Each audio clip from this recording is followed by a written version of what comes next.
how the spill goes from 150 to 2,000. Help us understand what happens. So initially, when we saw the spill, the initial observations were based on personnel at the scene, what they saw, and their initial estimate was about 150 gallons. As the time progressed and we got a better feel for what we saw out on the water, and we started getting some overhead video from our Coast Guard partners, it became apparent to us that our initial estimate was low. And then we also looked at, did a more thorough investigation of what we saw and what was going in and out of the tank, and we determined at that point that 2,000 gallons of oily waste was probably a better number. Okay. And all along, we've been maximizing our effort on it. We've been treating it, as a worst case scenario. Okay. And how much has been absorbed and removed at this point? I think you had mentioned that you're going to do everything you can to get rid of it, but do you have a guesstimate? Right now, we don't have an exact number for how much has been recovered. With the way the skimmers work, you recover a lot of water alongside the oil. We do have a process to account for how much oil has been collected, but at this point, we've been focusing just on the cleanup and recovery efforts, and we haven't had time to account for the actual quantity of oil collected. Can anybody give me just a better idea of what the oil-water ratio is, or give us a sense for what this mixture is? So the mixture, it's a mixture of oil and water, and essentially it's a mixture of water pumped out of bilges on ships, and it goes into this particular tank.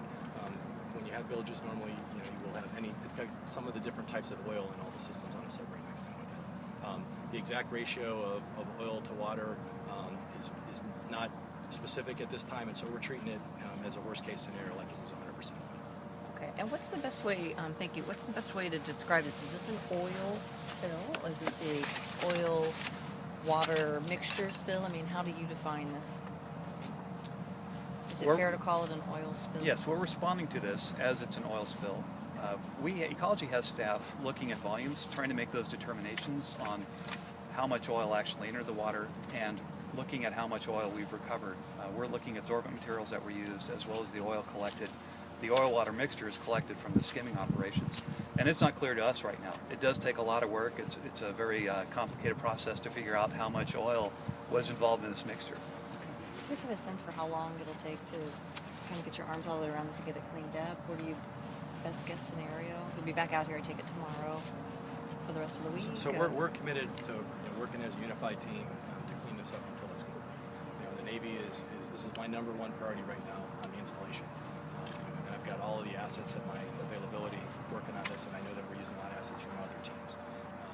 I think it would be speculative to make an estimate at this time. Okay. Can you suggest what your preferred timeline would be? Can you give us some help based on this? Every spill is different. Yeah, I think it's fair to say this is going to be in the order of days, not weeks. And we're going to be here till our ecology responders are satisfied that we've picked up all the oil that we can recover from the environment. We're not done until that's happened. And we're going to continue our efforts until the team is convinced that we've done everything we need to do. Thanks for your patience. I'm sorry we could be on at 5 o'clock. Yes. For letting us.